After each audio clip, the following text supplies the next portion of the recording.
Boots on in 10 minutes, or I'm eating your granola bar. That's what Marcus Cole said to his 8-year-old son that Saturday morning in late November. Not because he was angry, not because he was impatient, but because he'd learned that threats, even silly ones about granola bars, worked better than pleading. Jalen would sit up straight. Jalen would move. Jalen would engage with the world in a way he hadn't since his mother died.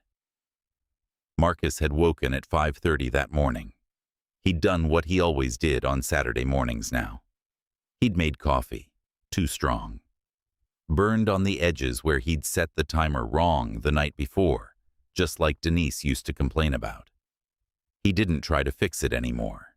He just drank it anyway, while staring out the kitchen window at the tree line behind the cabin, watching the darkness gradually give way to the kind of gray that came before dawn. The house was so quiet. 3 months since the funeral, 92 days since he'd heard Denise laugh, since she'd told him what to pack for a hike, since she'd known just by looking at Jalen what their son needed without being asked. Now it was just Marcus, trying to figure out if his love was enough, trying to figure out if he could fill that space, trying to figure out if his son would grow up broken because his mother was gone and his father didn't know how to be a mother and a father at the same time. So Marcus did the only thing he could think to do. He planned Saturday morning hikes. He asked his son questions about nature documentaries. He forced normalcy into the spaces where grief lived. And he threatened to eat Jalen's granola bar.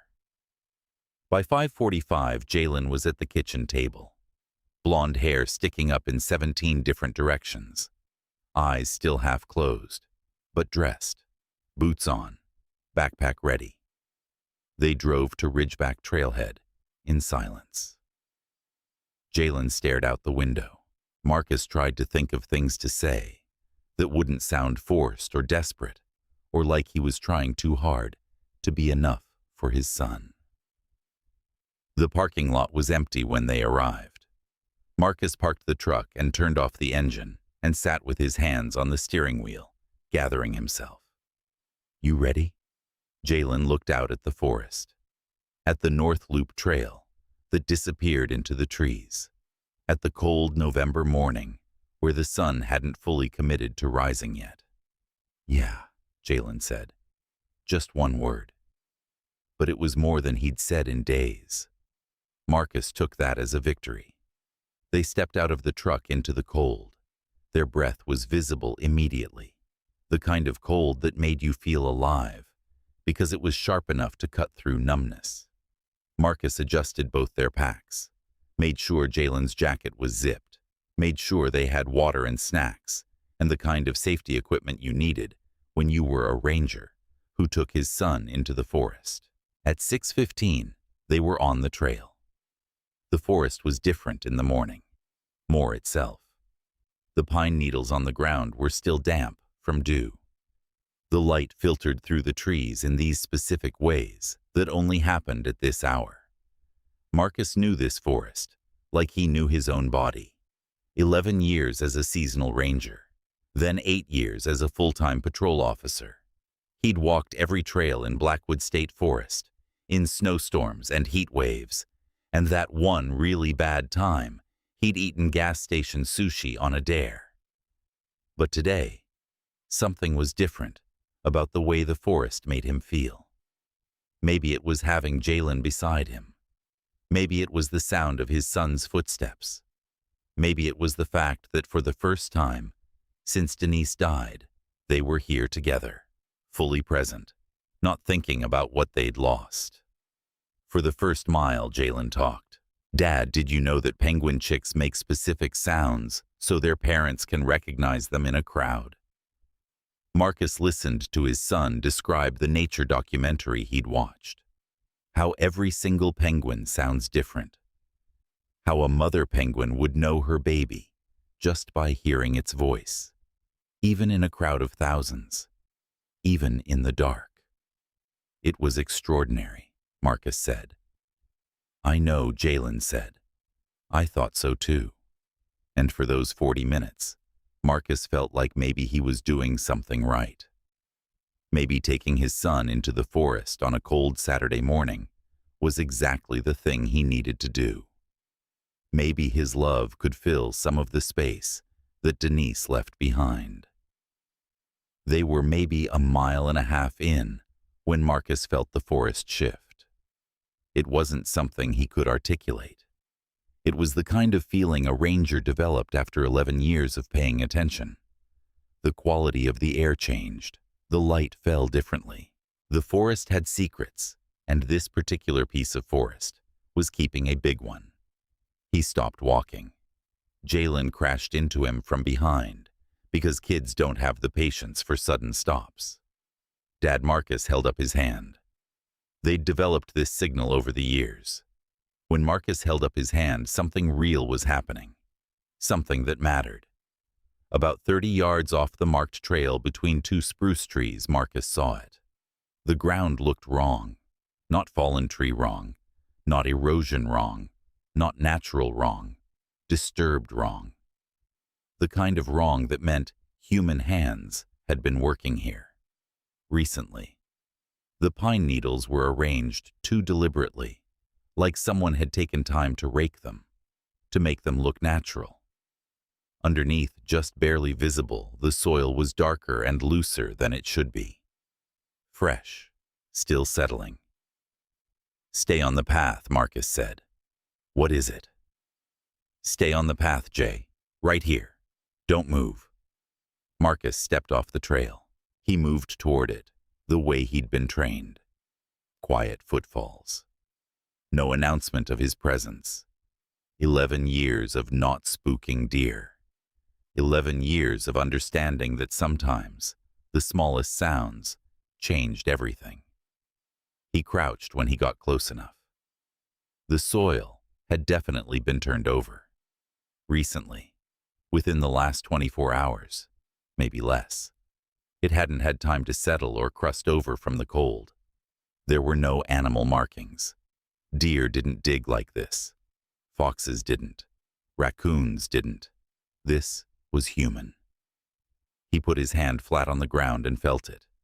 Movement underneath. His heart went electric. Military instinct.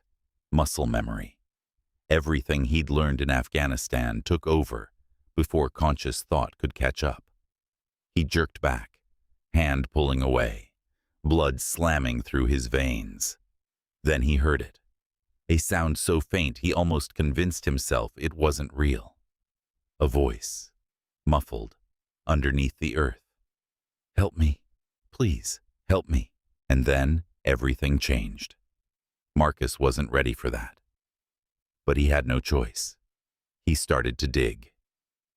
"Jalen, get over here right now." His son came running, boots crashing through the underbrush, moving fast, because when a parent's voice changes like that, a child understands that something real is happening. Something that matters. "Dad." "What is it?" "Call 911. Take my phone." He ripped it off his belt clip without looking up. His hands didn't stop working, didn't stop digging. He held the phone out behind him. "Tell them we're on the North Loop Blackwood State Forest, about a mile and a half from the Ridgeback Trailhead. You tell them a person is buried, and we need EMS, and we need them now. Can you do that?" Jalen's voice went flat and steady. The voice he got when he was scared but trying not to let his father see it. "Yeah, I can do that. Go." Loud voice. Marcus heard him move away, heard the 911 tone on the phone, heard his son say, "Hello? Yes, we need help. There's a person buried. We're in the forest." In a voice so clear and calm that Marcus felt something in his chest tighten. Pride. Fear. The weight of watching his child be braver than he had any right to ask. His hands kept digging. The soil was loose. Whoever had done this had dug deep and backfilled in a hurry, which meant it gave way fast under his fingers. His nails broke. His knuckles scraped against sharp stones. He didn't notice any of it. 6 inches down, his hands hit something hard. Plywood. He found the edge. He pulled. It came up with a sucking sound, like the earth was reluctant to give back what it had taken. The smell hit him first. Damp earth, sweat, copper, blood. He pulled his Ranger pen light from his shirt pocket. He clicked it on. He shone it down into the hole. A woman. She was lying on her back, dark hair plastered to her face, zip-tied hands resting on her chest, a strip of duct tape over her mouth, partially peeled back on one side. That must have been how she'd gotten the words out. The desperate plea. Help me. Please, help me. She was thin, mid-40s maybe, a gash on her forehead with dried blood tracking down into her eyebrow. One eye swollen almost shut. The other eye was open. When the light hit her, she flinched like she'd been expecting the darkness to last forever. "You're okay," Marcus said immediately. His voice shifted into the register it had used in field hospitals in Kandahar. Low, steady, no drama, no panic, just authority and calm. "I've got you. I'm a ranger. I'm going to get you out. Don't move fast. Okay." Nice and slow. He reached down. She grabbed his wrist with both zip-tied hands. Her grip was iron, for someone who looked half dead. She pulled herself up toward him. The desperation in that grip told Marcus everything. She had been in that hole believing she was going to die there. Getting her out took longer than Marcus expected. She couldn't use her legs. Both were completely cramped from however long she'd been buried. By the bruising and the dehydration, Marcus estimated more than 12 hours. Possibly 24. The muscles would be in complete cramp. Nerve damage possible. Marcus did the lifting, both arms under her armpits, supporting her full weight. He pulled her up inch by inch, slow and steady, the way you move something fragile and terrified. She made a sound when her legs straightened, a sound that was half pain and half relief. Marcus didn't stop, didn't ask about the sound, just kept moving, because stopping would mean letting her believe she wasn't going to make it out. Her head cleared the hole, her shoulders, her hips. He pulled one more time, and she came free, and he laid her gently on the ground beside the hole. Both of them gasped for breath. She couldn't breathe right. Her breathing was shallow, irregular. The breathing of someone in sympathetic overload. Marcus ran through the protocol. Airway clear. Breathing shallow but present. Pupils reactive when he used the pen light. He peeled the duct tape off her face, slowly, so slowly. And when it cleared her mouth, she let out a breath that sounded like she'd been holding it for a year. "What's your name?" Her lips moved. He leaned in. "Victoria," she whispered. "Victoria, I'm Marcus. I'm a ranger. EMS is coming. You're out. You're safe." She grabbed his sleeve. Her hands were still zip-tied, but her grip was desperate. The grip of someone whose understanding of safety had been shattered. "Don't," she said. Her voice was hoarse from screaming, from the tape, from hours in the ground. "Don't what?" "Don't call the police." Marcus sat back on his heels. He looked at her. Her one working eye was focused, sharp. Not the wandering gaze of someone delirious.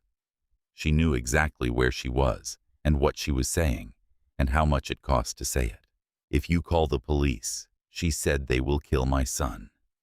And in that moment, the cold November light, the forest around them, his son 50 feet away on the phone with 911. The sound of sirens starting to approach in the distance. Marcus understood that everything after this point would hinge on a choice he had to make right now. A choice with no time to think. A choice based on nothing but instinct. And the desperate grip of a woman whose fear was more real than anything he'd ever felt. He was a ranger. He followed rules. He reported things. He believed in the system. But he also believed in reading people, in understanding when someone was telling the truth, because their body knew it before their mind did. She was telling the truth. Marcus looked at Victoria Sterling and made a decision that would cost him more than he understood in that moment.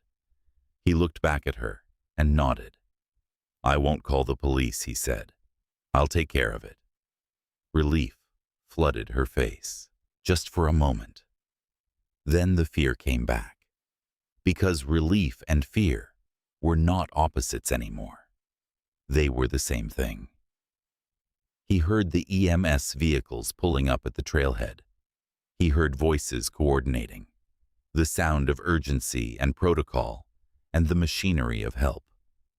When EMS arrived, Marcus was already on his phone, his hands on her abdomen, checking for injuries, his voice calm and steady. He was redirecting them to a different location on the trail, buying time, creating space, making a choice that he knew even then might cost him everything. They got her on a stretcher. They got her into the ambulance. EMS was asking questions, and Marcus was answering some and not answering others. The ambulance pulled away, and Jalen, standing beside his father in the forest, asked a question that Marcus would remember forever. "Dad, why didn't you call the police?" "Because she asked me not to." Marcus said. "Why would she ask that?"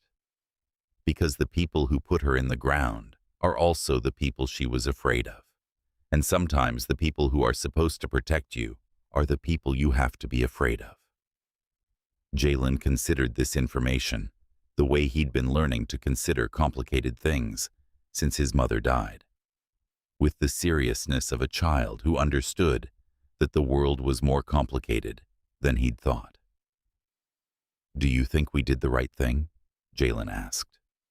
"I think I made a choice," Marcus said. "And now we find out what it costs." The investigation started immediately. Detective James Cruz came by the cabin the next morning. He was professional. He was skeptical. He was carrying the weight of a man who'd seen a lot of lies packaged in desperation. Marcus knew the moment he saw the detective's expression that his choice had already created consequences. Cruz didn't say Marcus had done something wrong, but his questions implied it with every word. "You delayed the police call," Cruz said. He was sitting across from Marcus at the kitchen table, the same table where Jalen had eaten cereal that morning. Not eating, just pushing the spoon around. "I gave a woman in distress time to get to safety," Marcus said. "Those might be different things," Cruz said. They weren't. But Marcus couldn't explain that to a detective. Couldn't explain that he'd read her fear and recognized it as the kind of fear that comes from knowing something true about the world.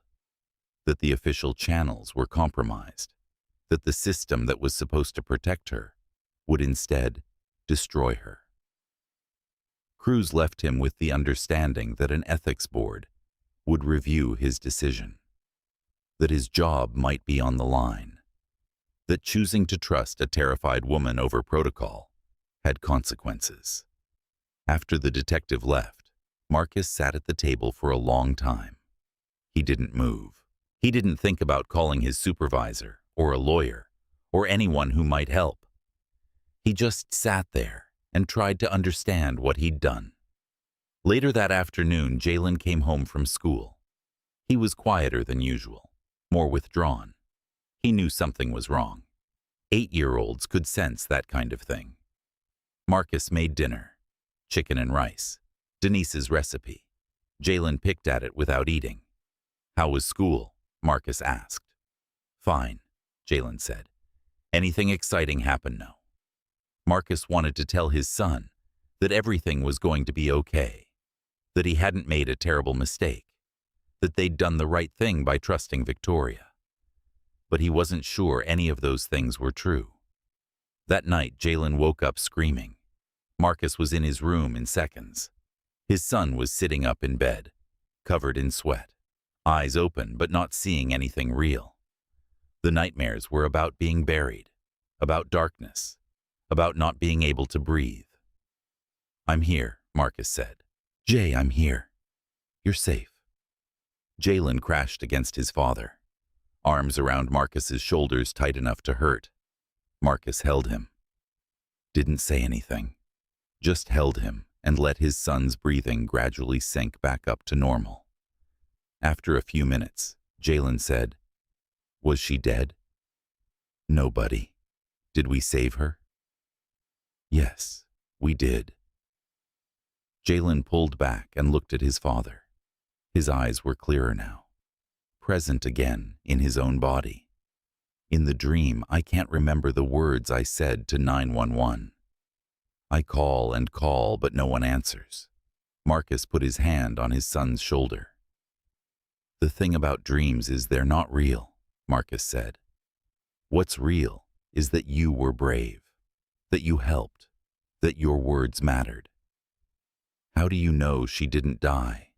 Because EMS came. Because we got her to the hospital. Because we did what we could. And sometimes that has to be enough. But what if the police hurt her? What if we made it worse?" And there it was, the fear that Marcus had been carrying too. The possibility that by trusting Victoria, by delaying the police call, he'd put her in danger instead of protecting her. "Then we deal with that," Marcus said. "But that's tomorrow's problem. Tonight you sleep. And if you have the bad dream again, I come in here. Same as tonight. Promise. Promise." Jalen laid back down. Marcus stayed until his son's breathing evened out again, until sleep took him back. Then Marcus went downstairs and made coffee at 2:30 in the morning and thought about the ways he could be wrong. About the choice he'd made, based on nothing but instinct. About whether trusting his gut instead of protocol was heroic or reckless. He didn't have an answer. He wasn't sure he ever would. The federal agents came on a Wednesday afternoon. Marcus was at work, light duty, clearing trails, staying off the complex cases while the ethical review happened. His supervisor called and told him to go home. Now, when Marcus pulled into the drive, there were 2 unmarked cars parked there. Professional people with the kind of composure that comes from carrying authority and weapons. The woman introduced herself as Agent Sarah Chen. The man was Agent Tom Drake.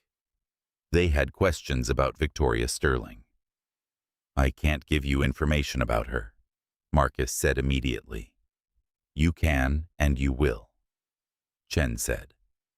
She wasn't unkind about it, just matter of fact. "Ms. Sterling is a protected witness in a federal investigation. You have information about her condition at the time of rescue, her state of mind, her specific requests and statements. That's all discoverable." So, Marcus told them. He told them about the burial, the duct tape, the zip ties, the fear. He told them about her specific instruction not to call the police. And then Agent Drake said something that changed everything. "Your decision to delay the police call may have saved her life," Drake said. "If she'd gone through official channels, the people looking for her would have found her faster. You gave her time." Marcus felt something settle in his chest. Not relief exactly. More like the understanding that maybe he'd made the right choice. That his instinct, the thing that had made him trust a terrified woman over protocol, had been accurate. The agents explained the situation.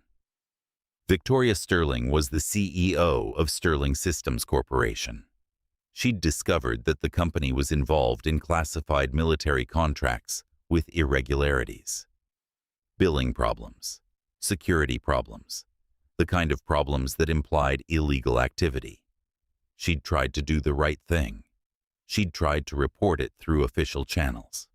And that's when people started hunting her. Her brother-in-law had orchestrated the burial. A warning. A way to tell her to be quiet. But Victoria had been smart. She'd fought. She'd screamed. And she'd ended up underground, waiting for someone to hear her. And Marcus had heard her. The agents left him with new information. The brother-in-law was dead now. Car accident on the highway. 2 security contractors with him.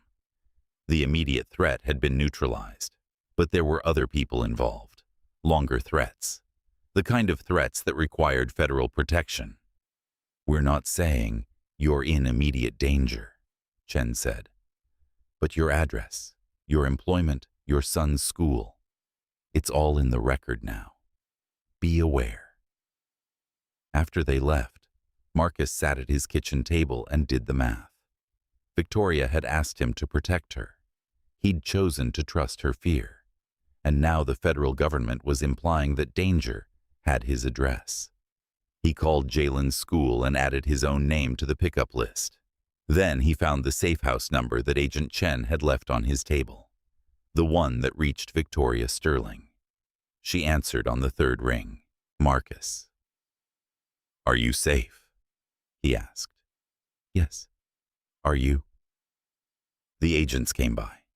"They told me about your brother-in-law. They said there was immediate danger, but it's been neutralized." "There was," Victoria said. "And it has been." "Are you sure?" "No. But I'm working with the federal government now. They're better equipped than you are to handle threats." Which was true. Which was also the moment Marcus understood that Victoria had needed him not to call the police. But now she needed something different. Now she needed him to step back, to let the professionals handle it, to trust that his decision in the forest had bought her enough time for help to arrive. "Thank you," Victoria said. "For what?" "For not walking past the sound, for believing me when I was terrified and unreasonable." "You weren't unreasonable," Marcus said. "You were accurate."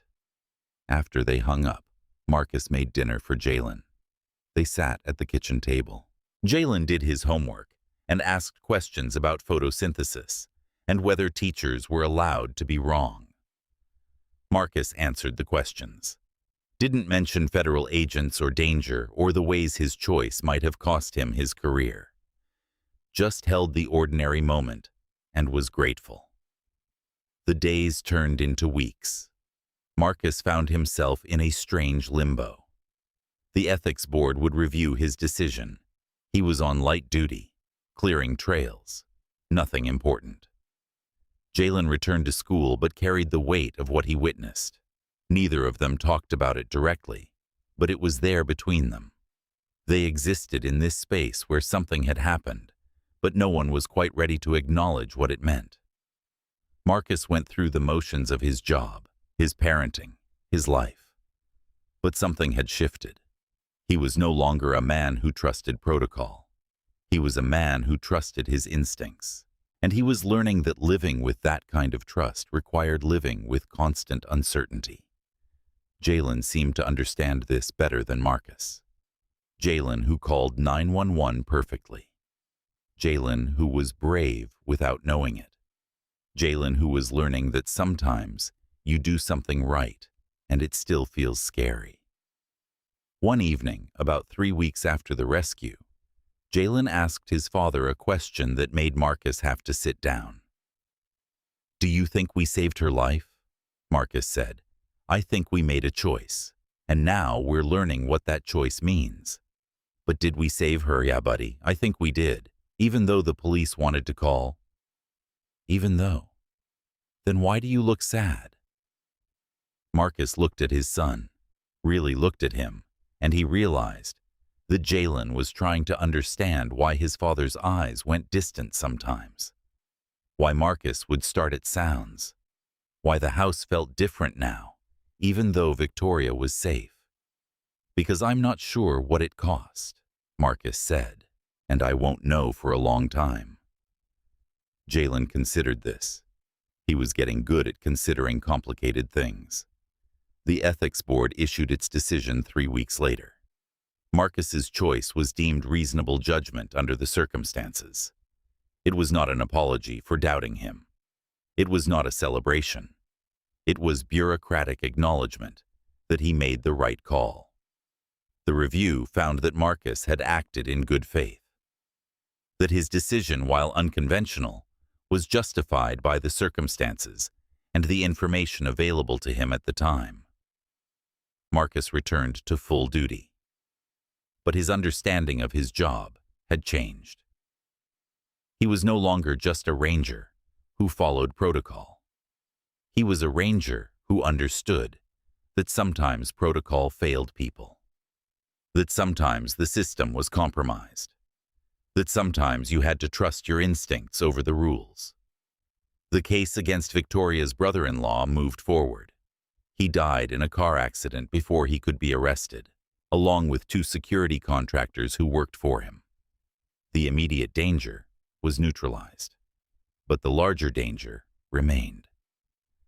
People in Victoria's company knew about the illegal activity. Some might still be hunting for her. The federal protection would need to continue. Marcus was cleared of any wrongdoing. He was vindicated. But the vindication felt hollow, because the real victory was that Victoria lived. Everything else was just paperwork. Jalen's relief when Marcus was cleared was visible. His son had been carrying something too. The weight of whether they'd done the right thing, the doubt, the fear. When Marcus came home and told him the news, Jalen had hugged him harder than he had since his mother died. That night, Marcus made Jalen's favorite dinner. They sat at the table together and didn't talk about it.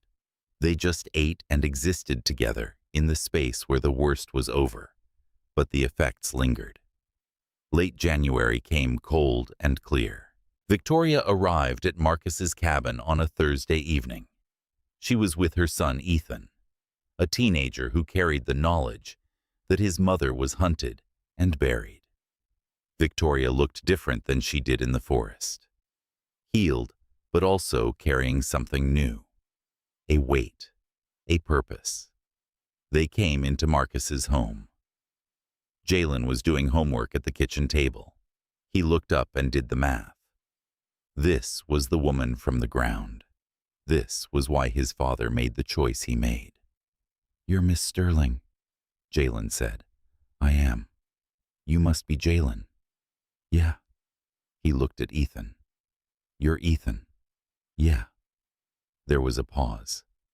Jalen said something that made the room go quiet. "Your mom didn't give up. In the ground, she didn't give up. I thought you should know that." Ethan looked at his mother differently after that, like he understood something about her that he didn't before, like he understood that his mother had been fighting even when it seemed like she'd given up. Victoria and Marcus sat at the kitchen table. They didn't need to explain anything to each other. They already understood everything. The choices, the consequences, the weight of what happened in that forest. Victoria explained her idea. A foundation, focused on protecting whistleblowers and people like her, who tried to do the right thing and found themselves hunted. But more importantly, a training program for first responders, rangers, search and rescue, rural law enforcement, training on how to recognize when the official channel was compromised, when to trust your instincts over protocol, when going off-book was the right call. She looked at Marcus directly. "I want you to help build it, because you understand something that most people don't. You heard a whisper beneath the noise, and you decided every second mattered. You trusted your instincts when the system told you not to. That instinct can be taught, and there are people out there who will find themselves in a version of your Saturday morning who will need to know what you know." Marcus sat with those words. He thought about Denise, about what she used to say when Marcus would talk about helping people, about his need to save things, to fix things, to make things better. "You cannot save everyone," she would say, and he would respond, "I can try." She would laugh, not unkindly, with understanding. But now Marcus understood what she meant. Not that he should stop trying, but that saving one person, really saving them, meant being willing to make impossible choices, meant trusting your instincts over protocol, meant believing someone terrified when the system told you not to. That Saturday morning in the forest, Marcus made a choice. He chose to trust Victoria. He chose to believe her. He chose to go off book because protocol felt wrong, and she lived. But more than that, she was now going to build something that helps others make the same choice. That helps other first responders recognize when their instincts are more trustworthy than the system. That validates the internal voice that says, "Something is wrong. Someone needs help. I can do something about it." Marcus stood up. He walked to his laptop. He opened a blank email. He addressed it to Victoria's number. He wrote, "Tell me what you have in mind." Not because he owed her. Not because saving her meant he had to spend his life repaying a debt. But because for the first time since Denise died, something had cracked open in the frozen place he'd been carrying. He felt purpose again. He felt like his choice mattered. He felt like maybe he was exactly the kind of father Jalen needed.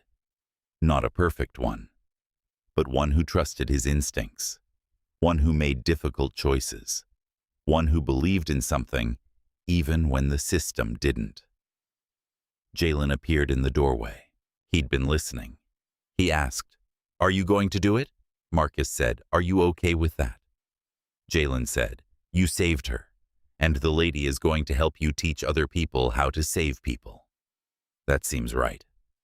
Marcus hit send. Victoria's response came within the hour. She'd been waiting for this. She wrote back immediately explaining the skeleton of the foundation. The focus, the timeline, the specific areas where Marcus's expertise was needed. But more importantly, she wrote, "There was no one like you in the corporate world. No one who would hear a whisper beneath the noise and decide that every second mattered. Every system fails people sometimes. But people with your instincts, people who trust themselves enough to go off book for the right reasons, those people save lives. I want to help create more people like you." Marcus read it twice. His hands were shaking. He didn't realize he was crying until he felt the tears on his cheeks. Then he called her. Victoria answered immediately. "Are you saying yes?"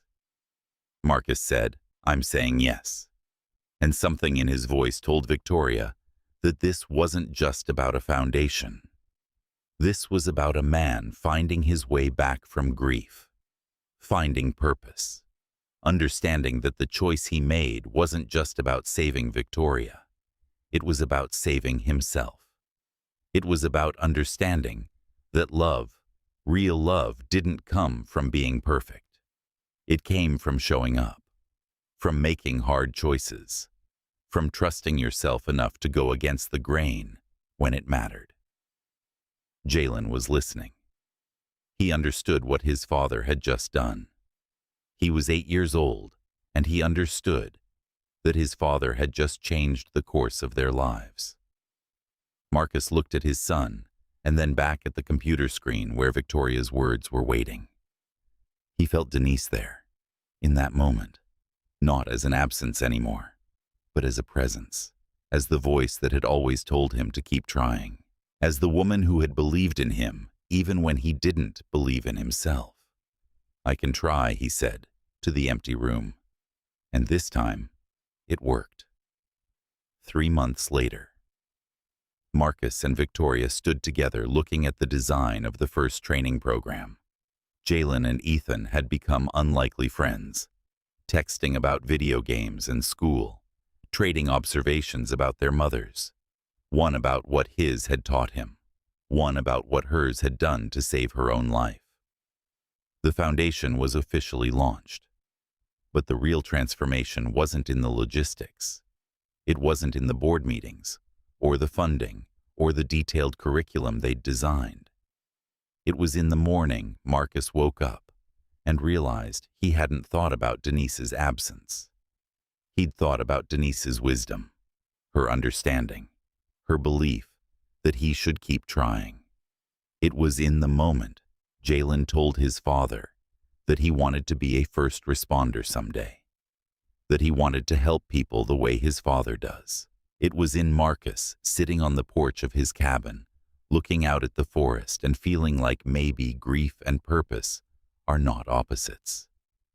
Maybe they can be the same thing. The ground that buried Victoria didn't keep her. The darkness that tried to silence her didn't work.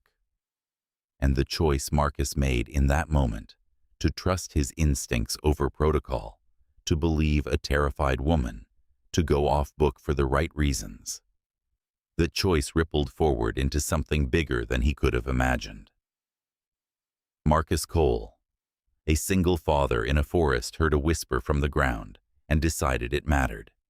He decided every second mattered. And in that decision, he found his way back from grief. He found his purpose. He found out who he was when stripped of protocol and forced to trust only himself. Some mornings start wrong and end right. Some trails that look like mistakes turn out to be exactly where you were supposed to be. Some choices made in desperation turn out to be the most important choices you ever make. Marcus didn't save everyone, but he saved one person completely. And he was teaching others how to do the same. That was exactly enough.